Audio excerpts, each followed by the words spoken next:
Баршаңызға сәлем достар, каналыма қош келдіңіздер. Бүгін мамамның қыста капустаны қалай тұздайтын рецептімен бөлісейін.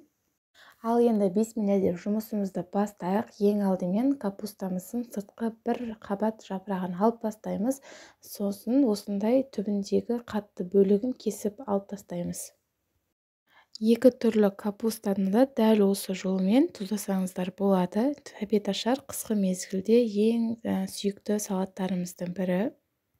Салатымыздың аты айтып тұрғандай тұздалған капуста. Яғни біз капустамызды тұзға мариновка жасау арқылы дайындаймыз.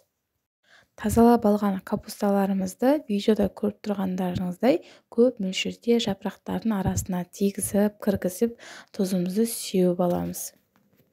Тұзы көп болып кетеді деп уайымдамаңыздар. Бұл тек қана капустамызды мариновка жасау үшін салынып жатқан тұзымыз.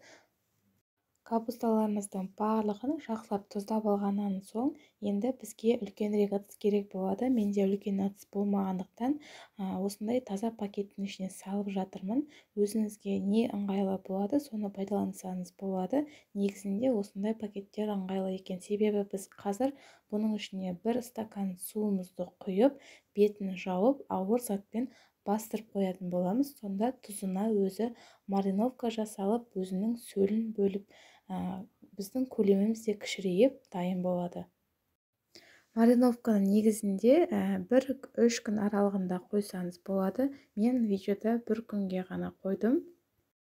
Міне біздің 1 күн тұрған мариновкамыз дайын болды. Байқасаңыздар, көлемі кішірейіп, суы бөлініп шыққан.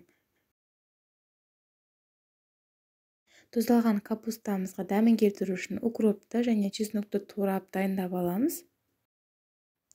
Енді тұздалып дайын болған капусталарымызды бір таза суға жуып алатын боламыз. Себебі біз жаңа көп мөлшерде тұз қостық қой. Дәл осы тұзымен жасай беретін болсақ, біздің салатымыз тұзы көп болып кетеді. Сондықтан салқын таза суға бір шайып аламыз. Енді салатымызға дәм беруші ингредиенттерді қосамыз. Қалауыңыз бойынша сәбіз қоссаңыз болады, және лавр жапырақтары және ашты дәмді беретін біздің аджигамызды қосамыз. Дәл видеода көріп тұрғандарыңыздай аджиганы жапырақтарының арасына тигізіп, бәріне тиетіндей етіп жағып шығамыз. Келесі кезекте турап алған чесногымызды және турап алған укробымызды өзіңіздің қалауыңызша мөлшеріңізше салып, барлығын жақсылап араластырамыз. Енді біздің барлығын салдық, капустамызға керекті заттардың барлығын, дәм беруші өзімізге ұнаған заттарды.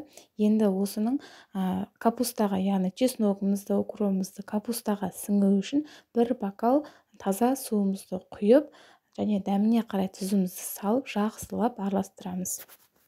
Міне барлығын араластырып дайындап қойдық. Енді тағы да 1 күнге салқын жерге бетін жауып қойып қоясыздар. Содан соң дайын болған капустамызды жей берсеңіздер болады. Сіздерге аз болсын. Ал маған видеоға лайк басуды немесе комментарийға өз ұсыныстарыңыз бен ойларыңызды жазуды ұмытпаңыздар. Ал каналға міндетті түрде подписаться батырмасын басып тіркеліп алыңыздар, себебі алдағы уақыттарда да оңай рецепттермен бөлісетін боламын.